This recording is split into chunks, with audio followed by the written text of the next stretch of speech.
찬송가 337장 내 모든 시험 무거운 짐을 함께 고백하며 나가겠습니다.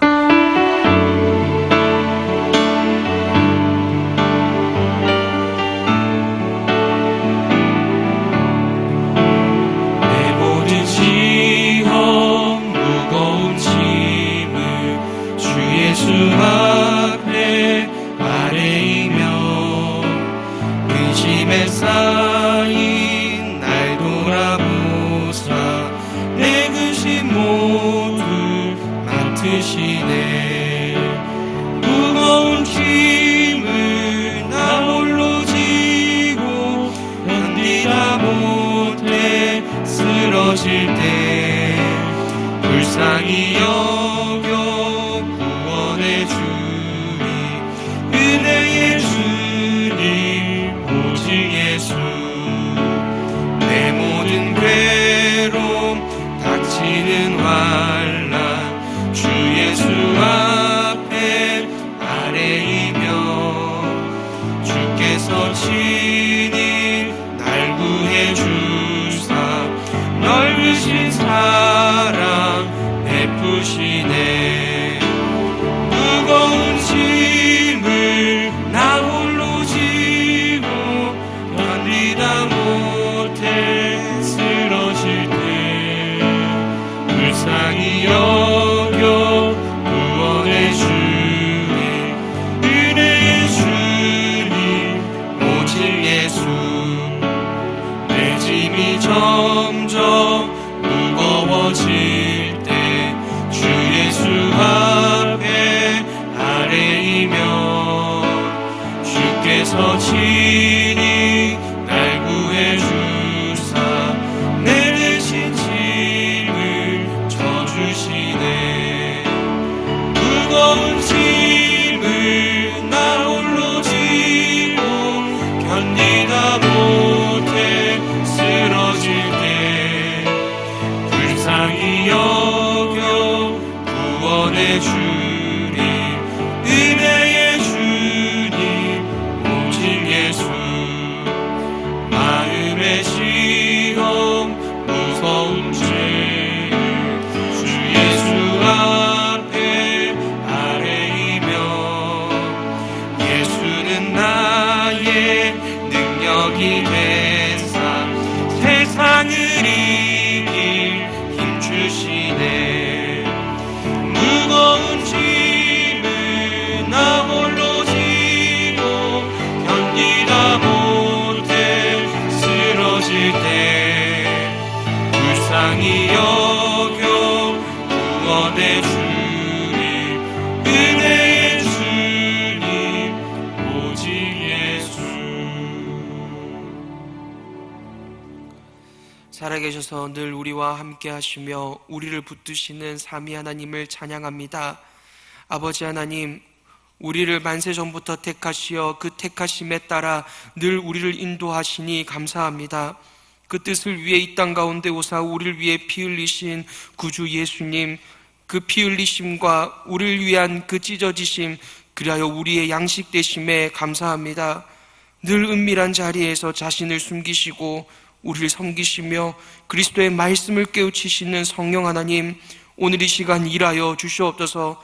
그렇게 삼위 하나님의 일하심 가운데 주의 하나님의 일하심으로 만들어진 창조되어진 교회가 어떻게 살아야 할지를, 무엇을 소망으로 삼아야 할지를 발견하는 시간 되게 하여 주시옵소서. 그리하여 세상 가운데 주 하나님의 그 크신 영광과 성도됨의 그 아름다움을 널리 증거하는 자들 되게 하여 주시옵소서. 감사드리오며 구주 예수님의 이름으로 간절히 기도드립니다. 아멘.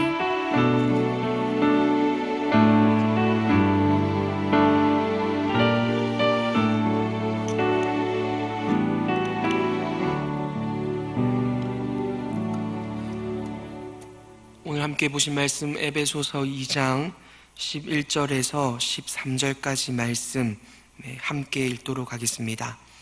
에베소서 2장 11절에서 13절까지 말씀입니다. 그러므로 생각하라. 너희는 그때에 육체로는 이방인이요 손으로 육체에 행한 할례를 받은 무리라 칭하는 자들로부터 할례를 받지 않은 무리라 칭함을 받는 자들이라. 그때 너희는 그리스도 밖에 있었고 이스라엘 밖에 사람이라. 약속의 언약들에 대하여는 외인이요 세상에서 소망이 없고 하나님도 없는 자이더니 전에는 전에 멀리 있던 너희가 그리스도 예수 안에서 그리스도의 피로 가까워졌느니라. 아멘. 어느 한 일화로 설교를 시작하려고 합니다. 시카고 무디 기념교회 담임 목사님이셨던 해리 아이언사이드라는 목사님이 있었습니다. 집회를 인도하기 위해서 이 목사님이 기차를 타고 가고 있는데 어떤 한 집시 여인이 25센트를 내면 당신의 과거와 현재를 맞추고 이제 미래의 운세까지 봐주겠다고 그렇게 얘기를 한 것입니다. 이 목사님은 25센트를 주면서 이렇게 말했다고 합니다. 나는 이미 나의 과거와 현재와 미래를 정확하게 알고 있습니다. 한번 들어보시겠습니까? 그러고는 주머니에서 신약 성경을 꺼냈다고 합니다. 그리고는 에베소서 2장을 쭉 읽었습니다. 에베소서 2장 1절부터 3절을 읽어주면서 죄와 허물로 죽어 있었고 불순종의 자녀였던 이 부분이 나의 과거입니다. 그리고 4절부터 6절을 읽어주시면서 이게 나의 현재고, 그리고 7절을 읽어주면서 이게 나의 미래입니다 라고 했답니다. 그러자 화가 난 이 여인이 자리를 뜨려고 하자 이 여인을 붙잡아 두고 이렇게 말했다고 합니다. 이제 잠깐 앉아보시오. 내가 당신의 과거와 현재와 미래도 알려주겠습니다. 그러면서 11절부터 22절까지를 읽어주었다고 합니다. 에베소서 2장 11절에서 22절까지를 읽어주며 그 여인과의 만남을 끝내었다는 그런 일화가 있습니다. 우리가 앞으로 살펴볼 에베소서 2장 11절부터 22절까지는 앞서 살펴보았던 1절부터 10절까지와 아주 밀접한 관련이 있습니다. 11절부터 22절까지는 총 세 부분으로 나눌 수 있습니다. 이 그때에로 대표되는 11절부터 12절까지의 말씀, 그리고 이제는 이라는 말로 대표되는 13절부터 18절까지의 말씀, 그리고 그 말씀을 살피면서 이제는 과거와 현재를 다루었고 그러므로 이제부터라는 구절로 대표되는 19절부터 22절까지의 말씀, 이렇게 총 세 부분으로 구성되어 있습니다. 오늘은 11절부터 13절까지의 말씀을 살피면서 우리의 과거의 모습, 그리고 우리 공동체의 옛 모습에 대하여 살펴보고자 합니다. 그리하여 현재는 있어서는 안 될 그 옛 모습이 무엇인가를 살피고 또한 우리에게 허락하신 은혜의 깊이를 다시금 기억하시는 복된 시간 누리시길 소망합니다. 오늘은 두 가지 측면으로 본문의 의미를 살펴볼 것입니다. 개인적인 측면과 공동체적인 측면, 이렇게 두 가지입니다. 먼저 개인적인 측면으로 우리에게 주시는 교훈은 우리가 구원받기 얼마나 불가능한 자였는가를 기억하라입니다. 구원을 받는 것이 참으로 기적과 같은 일이었음을 기억하라는, 그것이 바로 개인적인 측면의 첫 번째 의미입니다. 이를 사도 바울은 유대인과 이방인을 비교하여 설명하고 있습니다. 유대인과 비교해서 이방인들은 얼마나 무지했고 구원받기 불가능한 존재였는가를 확인시켜 줍니다. 12절입니다. 그때 너희는 그리스도 밖에 있었고 이스라엘 나라 밖의 사람이라. 약속의 언약들에 대하여는 외인이요 세상에서 소망이 없고 하나님도 없는 자이더니. 먼저 이방인들은 그리스도 밖에 있었다라고 합니다. 그리스도 안에 있는 것과 밖에 있다는 것이 무슨 의미를 가지고 있는 것일까요? 그리스도 안에 있는 것이 무엇인가를 알면 밖에 있는 현실이 무엇인가를 알게 됩니다. 고린도전서 15장 22절이 잘 보여주고 있습니다. 아담 안에서 모든 사람이 죽은 것 같이 그리스도 안에서 모든 사람이 삶을 얻으리라. 그리스도 안에서 무엇을 얻습니까? 생명을 얻습니다. 갈라디아서 3장 26절은 또 이렇게 말합니다. 너희가 다 믿음으로 말미암아 그리스도 예수 안에서 하나님의 아들이 되었으니, 이 그리스도 안에 있다는 것은 또한 하나님의 아들이 되었다는 말과 같은 말임을 우리는 볼 수 있습니다. 즉 그리스도 안에 들어온 자는 생명을 얻었고 하나님의 아들이라는 이런 말도 안 되는 위치를 가지게 된다는 것입니다. 하나님의 아들이 된다는 말이 어떤 의미겠습니까? 하나님께서 우리를 그리스도와 같이 취급하신다는 것입니다. 하나님의 독생자와 같은 위치에서 같은 존재로 보시겠다. 이것이 바로 하나님께서 우리를 하나님의 아들로 삼으셨다는 말이지요. 즉 그리스도 안에 있다라는 것은 천국을 사는 자들, 하나님의 영생을 소유한 자들이라는 것입니다. 그럼 반대로 그리스도 밖에 있었다는 말은 어떤 의미이겠습니까? 지옥에서 산다는 것입니다. 그래야 그들은 늘 사망에 거하는 자들이라는 것이지요. 하나님의 원수로 살아가는 자들을 그리스도 밖의 사람이라 그렇게 칭하는 것입니다. 그것이 바로 이방인들이었다는 것입니다. 지옥을 살아가는, 그래서 하나님 보시기에 죽은 시체 냄새가, 그 시체 냄새를 풍기는 지옥 백성이 이방인이라는 것입니다. 계속해서 성경은 이방인을 이스라엘 나라 밖의 사람들, 그리고 약속의 언약들에 대하여는 외인이다, 그렇게 칭하고 있습니다. 아니, 이스라엘 나라 안에 있는 것과 밖에 있는 것이 뭐가 그렇게 중요한 것이겠습니까? 우리는 그럼 모두 다 이스라엘 나라 사람이 되기 위해 이민을 가야 하는 것입니까?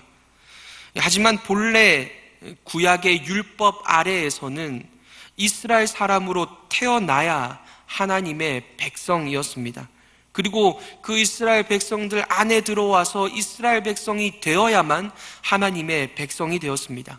즉 이방인들은 지금 이스라엘 밖의 사람이라고 말하며 그들은 하나님의 백성이 아니다, 그렇게 칭하고 있는 것입니다.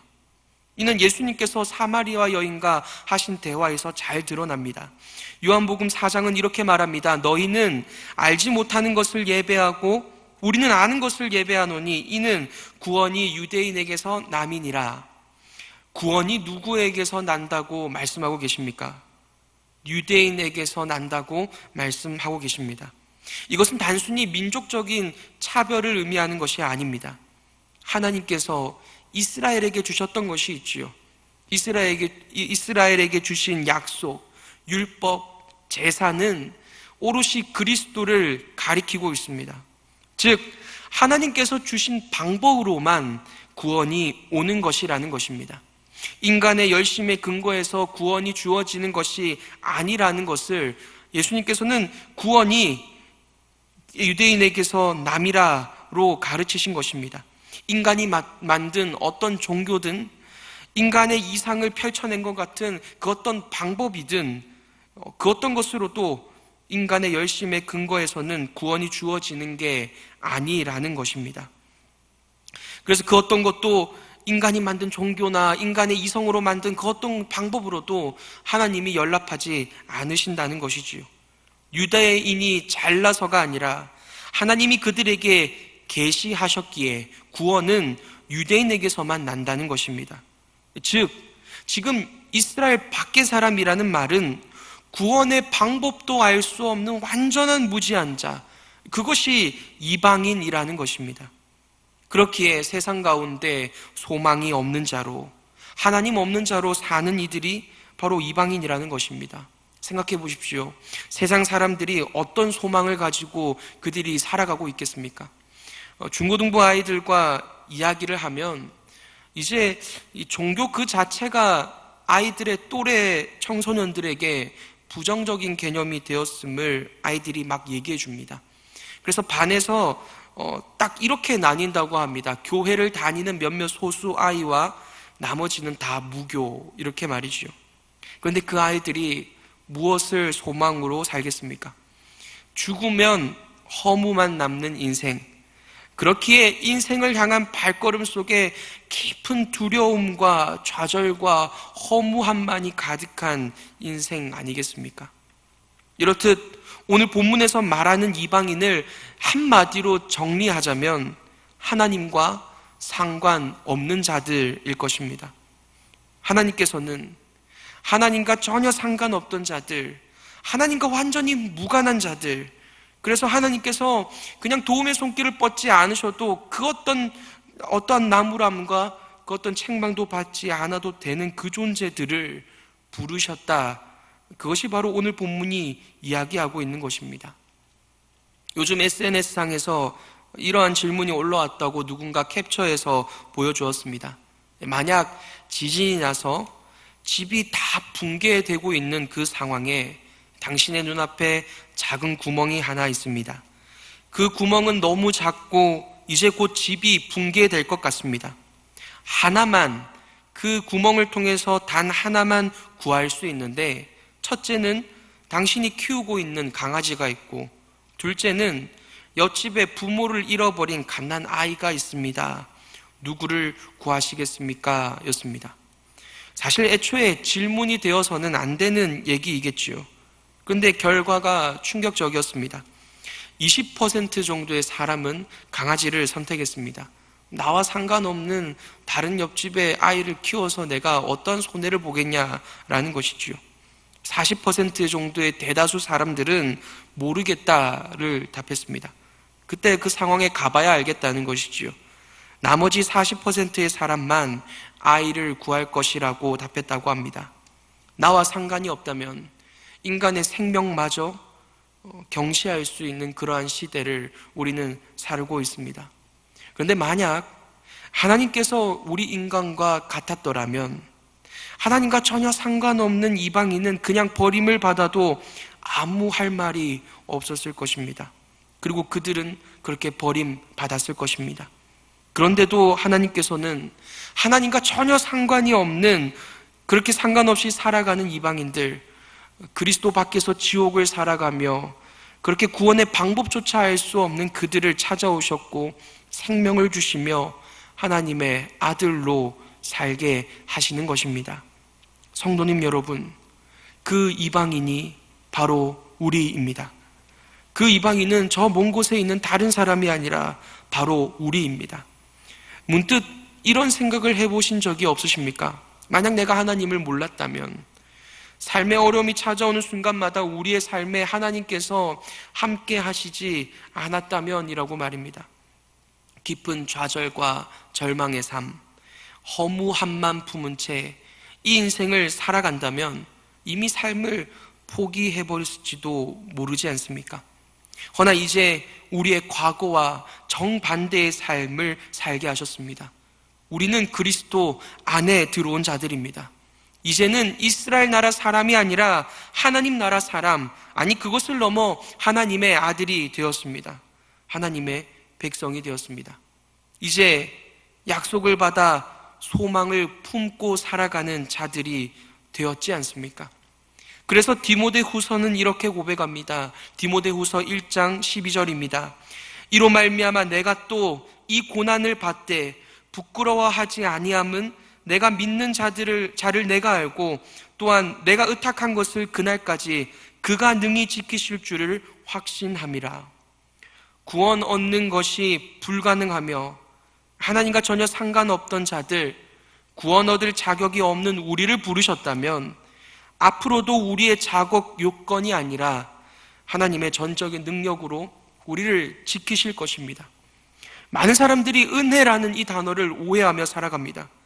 마치 은혜를 가톨릭이 얘기하는 것처럼 우리를 도와주시는, 그냥 우리에게 어떤 능력을 보태주시는 것으로 생각합니다. 하지만 성경에서의 말하는 은혜는 전적인 하나님의 능력입니다. 완전하시고 100% 온전한 우리의 구원을 이루시는 능력을 우리는 은혜라고 말합니다.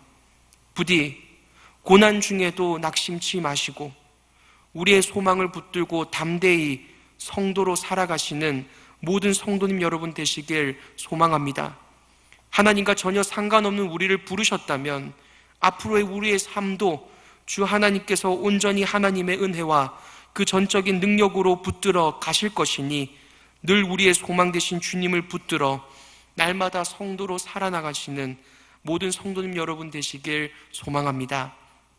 개인적인 측면의 교훈을 살폈다면 이제는 공동체적인 측면으로서의 교훈을 살펴보겠습니다.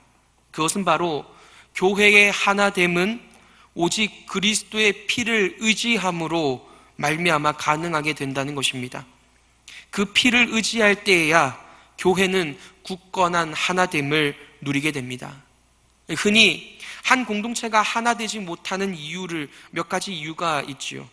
그 중에 첫 번째는 한 목적을 바라보지 않을 때 하나 될 수가 없을 것입니다. 예를 들면 이렇습니다. 영화를 보러 갔습니다. 그런데 영화를 잘 보고 있다가 혹시 옆 사람이 나보다 더 깊이 감동받아서 막 울고 있으면 샘이 나고 화가 나시는 그런 분들 계신지요? 없습니다. 왜냐하면 영화관에서 같은 목적을 공유하고 있기 때문입니다. 영화를 관람하는 것 그 자체입니다. 마찬가지로 한 가지 목적을 위해 달려나갈 때 공동체는 굳건히 하나가 될 수 있을 것입니다. 그러나 오늘 본문에 빗대어 살펴볼 중요한 공동체의 하나됨의 방법이 있습니다. 그것은 바로 내가 죽는 것입니다. 내가 죽는 것, 그것이야말로 공동체가 온전히 하나가 될 수 있는 비결입니다. 시체는 절대 서로 싸울 수가 없습니다. 죽었는데 무슨 말을 하며 개인의 뜻을 어떻게 내세우겠습니까? 그런데 교회는 그리스도 안에서 죽은 자들의 모임입니다. 그리스도 안에서 새 생명을 얻었기에 나 개인의 뜻이 죽어진 사람들, 개인의 욕망이 죽어진 사람들이 교회이지요. 그런데 만약 여전히 그리스도 밖에서 자신이 살아있다면 결코 하나됨을 기대할 수 없을 것입니다. 사실 에베소 교회에서 계속해서 유대인과 이방인의 하나됨을 가르치고 있는 이유가 바로 여기에 있습니다. 아마도 11절과 같은 공격을 이방인들은 은연중에 계속 받아왔을 것입니다. 11절입니다. 그러므로 생각하라. 너희는 그때의 육체로는 이방인이요 손으로 육체에 행한 할례를 받은 무리라 칭하는 자들로부터 할례를 받지 않은 무리라 칭함을 받는 자들이라. 손으로 육체에 행한 할례를 받은 무리, 그냥 이렇게 얘기하니까 어떤 무리인지 조금 헷갈리지요. 이런 말을 세번역으로 보면 이렇습니다. 손으로 육체에 행한 할례를 받은 사람이라고 뽐내는 이른바 할례자들에게 여러분은 무할례자들이라고 불리며 따돌림을 당했습니다 입니다. 유대인들은 이방인을 결코 자신들과 동급으로 생각하지 않았습니다. 그러니 어찌 하나됨이 있었겠습니까? 유대인들은 자신들은 율법을 받고 지키는 자로 생각을 했고 또한 선택받은 백성이라고 생각하며 살았습니다. 그래서 율법도 없고 그 율법을 전혀 지킬 생각도 없는 이방인을 무시한 것입니다. 하지만 사실 이것은 율법을 오해한 유대인의 자만에서 비롯된 것입니다. 율법을 오해하였기에 할례 또한 오해하였습니다. 그러자 자신을 괜찮은 사람, 옳은 사람으로 여긴 것입니다. 율법이 무엇입니까? 우리는 율법에 대하여 정리가 되어 있어야만 합니다. 율법은 본래는 마치 설명서와 같습니다. 하나님의 형상이 어떤 모습이어야 하는가를 설명하는 것입니다. 예를 들면 우리가 기계를 삽니다. 그 기계에는 매뉴얼이 같이 오게 되지요. 율법은 마치 이 매뉴얼과 같습니다. 이 매뉴얼대로 기계를 작동시키면 기계는 고장나지 않고 오랫동안 쓸 수 있습니다. 하지만 매뉴얼이 경고하는 것을 무시한 채 이 기계를 사용하게 되면 금세 고장이 나고 맙니다. 하나님께서는 율법을 주시면서 하나님의 형상을 가진 인간의 본래 모습, 그 형상이 무너지기 전에 그 완전했던 하나님의 형상을 소유했던 인간의 모습, 그 본래 모습을 보여주신 것입니다. 이것이야말로 하나님의 자녀의 본래 모습이라고 가르치셨습니다. 그 율법을 지킬 때 인간은 복을 얻습니다. 하나님의 본래 만드신 목적 그대로 살아가니 말입니다. 신명기 5장 33절입니다. 너희 하나님 여호와께서 너희에게 명령하신 모든 도를 행하라. 그리하면 너희가 살 것이요 복이 너희에게 있을 것이며 너희가 차지한 땅에서 너희의 날이 길리라. 맞습니다. 율법을 다 지키면 인간은 반드시 구원받습니다. 복을 얻습니다. 사실 구원을 얻는 길은 이것 하나입니다. 율법을 다 지켜내는 것 말입니다. 문제는 그 율법을 지킬 인간이 하나도 없다는 것입니다. 로마서 3장 20절입니다. 그러므로 율법의 행위로 그의 앞에 의롭다 하심을 얻을 육체가 없나니 율법으로는 죄를 깨달음이니라. 인간이 율법을 지킬 수 있다면 왜 하나님께서는 율법과 동시에 희생 제사를 주셨겠습니까? 못 지킬 것을 아시기에, 그 못 지킬 것이기에 그들을 가르치기 위함이며 그들에게 생명의 길을 열어놓으시기 위함입니다. 애초에 타락한 인간에게 율법을 주신 이유는 그 율법을 지켜서 하나님의 자리까지 와보라는 것이 아닙니다. 절대 지킬 수 없는 너의 현실을 깨달으라는 것입니다. 생각해 보십시오. 어린아이가 유치원에 갔습니다. 거기에서 친구 장난감을 그냥 가져온 것입니다. 그런데 아이는 그것이 나쁜 짓이라는 부모와 교사의 가르침이 있기 전에는 결코 그것이 죄인 줄 모릅니다. 마찬가지로 하나님께서는 유대인들에게 율법을 주시면서 하나님의 기준을 보여주신 것입니다. 그리고 그 기준에 절대 도달할 수 없는 너희의 현실을 제발 깨달으라는 것입니다. 그 현실을 깨달은 자들은 가슴을 칩니다. 회개하는 것입니다. 하나님 앞에서 정직해집니다. 그리고 비로소 자신들을 위해 죽는 희생 제물과 이를 통해 용서해 버리시는 하나님 아버지를 보게 되는 것입니다. 그래서 고린도후서 3장 6절은 이렇게 말합니다. 율법 조문은 죽이는 것이요 영은 살리는 것이니라. 율법의 역할은 죽이는 것입니다. 어떤 것을 죽이는 것입니까? 하나님 앞에서 고집하던 교만과 아집이 죽어지는 것입니다. 그래서 바닥까지 낮아진 겸손이 바로 율법의 목적이었습니다. 그런데도 유대인들은 그 율법의 의미를 모른 채 자신을 자랑하는 도구로 아예 정반대의 기능으로 율법을 이용한 것입니다. 그렇다면 이방인들은 율법을 애초에 몰랐으니까 괜찮은 것이겠습니까? 그 이방인이었던 우리 괜찮은 것이겠습니까? 모세가 십계명을 쓴 시기가 1500년 정도 됩니다. BC 1500년인데 그로부터 200년 전에 함무라비 법전이라는 것이 기록되었습니다. 하나님을 전혀 모르는 왕이 그냥 만들어낸 법전입니다. 그런데 그 법전이 십계명과 아주 유사합니다. 하나님이 주신 율법과 아주 비슷합니다. 눈에는 눈, 이에는 이. 고조선 시대 때 쓰여진 법도 마찬가지입니다. 눈에는 눈, 이에는 이. 하나님께서는 양심을 통해서 유대인들뿐만 아니라 이방인들에게도 하나님의 기준을 주셨습니다. 인간의 양심을 통해 하나님이 본래 원하시는 인간의 바른 모습의 기준을 무의식적의 은연중에 모든 인간이 알 수 있도록 하신 것입니다. 그런데 그 양심을 또한 이방인조차 그 양심을 통해 가슴을 치며 통회하는 것보다 그 양심에 걸맞는 인간이 되기 위한 발버둥, 그리하여 스스로 자신이 만들어낸 신이 되겠다는 그러한 아집으로 살아간 것입니다. 그렇게 율법을 지키지도 못하고 율법의 의미도 모르는 인간, 오히려 그 율법으로 다른 이들과 자신을 갈라놓으려는 인간임을 하나님께서는 유대인을 통해서 아주 분명하게 증명하신 것입니다. 그래서 인간이 지킬 수 없는 그 율법을 모조리 모두 그리스도께서 지켜내셨습니다. 오늘 본문 13절입니다. 이제는 전에 멀리 있던 너희가 그리스도 예수 안에서 그리스도의 피로 가까워졌느니라. 유대인도 아니고 아예 율법의 율자도 모르는 이방인은 절대 구원의 소망이 없는 자들 아닙니까? 그래서 그리스도께서 피 흘리신 것입니다. 율법을 받았음에도 율법을 전혀 율법의 그 목적에 응할 생각이 없는 유대인들, 그렇기에 그리스도께서 피 흘리신 것입니다.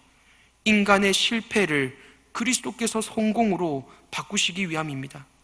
간혹 예수님의 삶을 보면 이해가 되지 않는 것이 많이 있습니다. 굳이 저걸 왜 행하셨는가라는 생각되는 것들 말입니다. 왜 굳이 애굽으로 도망가셔서 그 애굽으로 도망간 것이 하나님의 말씀을 응하심이라고 얘기하며 40일간 시험을 받으셨다거나, 명절만 되면 유대인들이 그 살해 협박 속에서도 굳굳이 성전으로 올라가시는 등 말입니다. 예수님의 모든 공생애는 율법을 지켜내시기 위함이었고, 우리의 실패를 당신의 능력으로 뒤엎으시려는 일하심이었습니다. 그렇기에 그리스도의 피 말고는 구원 얻을 길이 없음을 깨달은 자들이 공동체의 하나됨을 누리는 것입니다. 내가 예수 그리스도가 없이는 절대 구원 얻을 자격이 없는 그런 죽은 자, 시체였구나. 그것을 깨달았기에 다른 일을 높이고 살리는 이들이 가득 모인 곳, 다른 일을 높여내고 사랑하는 이들이 가득 모인 그곳이 바로 진정한 교회인 것입니다. 그리스도의 피를 의지하는 자들만이 공동체의 하나됨을 누리게 되는 것입니다. 하나님께서 하나님과 전혀 상관없는 자들을 구원하시고 그들을 하나 되게 하기 위해 그리스도로 피 흘리시게 만드셨습니다. 제가 이번 연도에 들어와서 처음으로 음식물 쓰레기를 아주 자주 처리하게 되었습니다.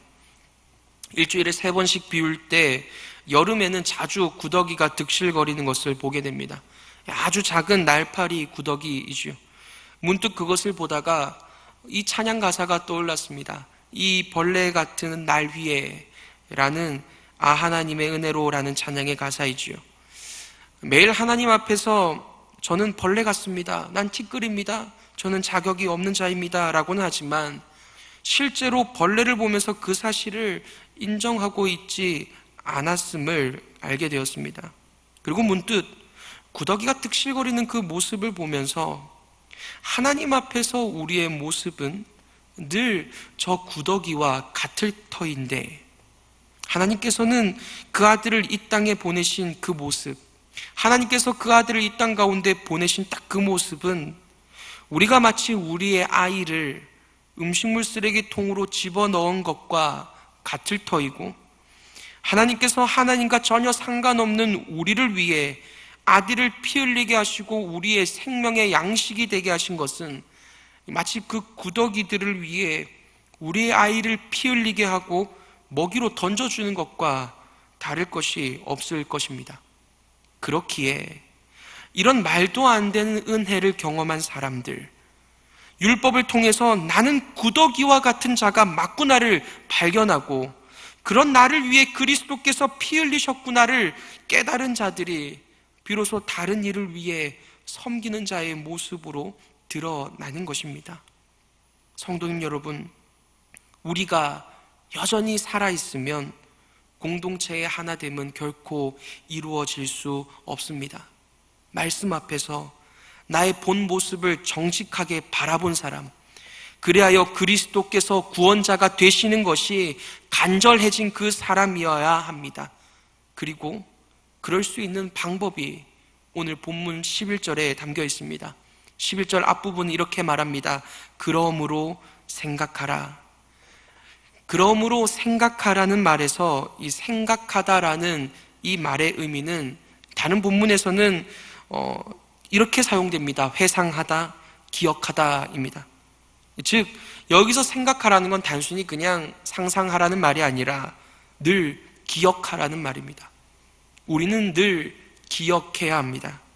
하나님과 전혀 상관없는 우리에게 어떠한 은혜를 허락하셨는지를 늘 기억해야 합니다.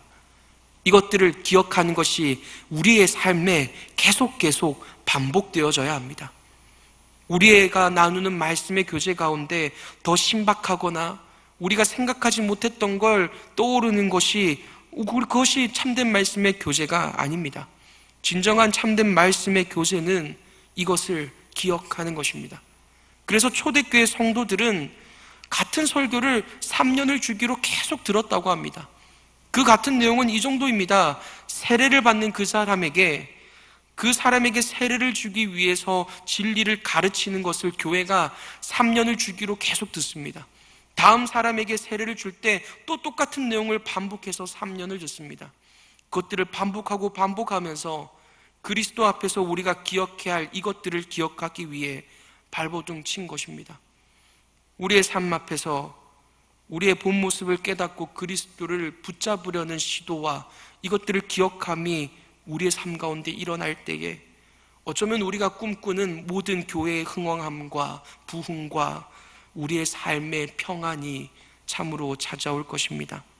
이를 기억함으로 늘 하나님께 깊은 감사와 감격을 누리시는 모든 성도님 여러분 되시길 간절히 소망합니다. 구주 예수를 소망하시며 그 구주 예수 그리스도를 붙잡으려는 그러한 간절한 마음이 날마다 솟구치는 모든 성도님 여러분들의 삶이 되시길 소망합니다. 우리 함께 찬양하며 나가겠습니다. 그 사랑 얼마나 라는 찬양으로 우리에게 허락하신 그 사랑 내가 주님 기억하겠습니다. 함께 그런 마음으로 찬양하며 나가겠습니다.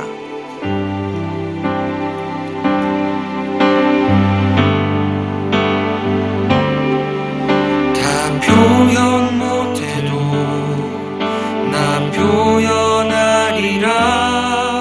다 고백 못해도 나 고백하리라. 다 알 수 없어도 나 알아가리라. 다 닮지 못해도 나 닮아가리라. 다 표현 못해도 나 표현하리라.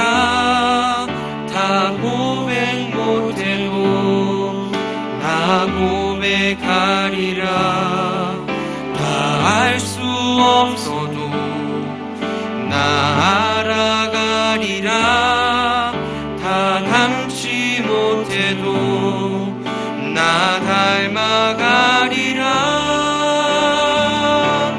그 사랑 얼마나 아름다운지, 그 사랑 얼마나 날 부욕해 하는지, 그 사랑 얼마나 크고 놀라운지를, 그 사랑 얼마나 나를 감격하게 하는지.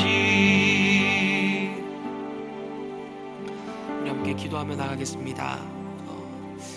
하나님과 앞에서 하나님과 상관없던 우리를 구원하시니 감사합니다.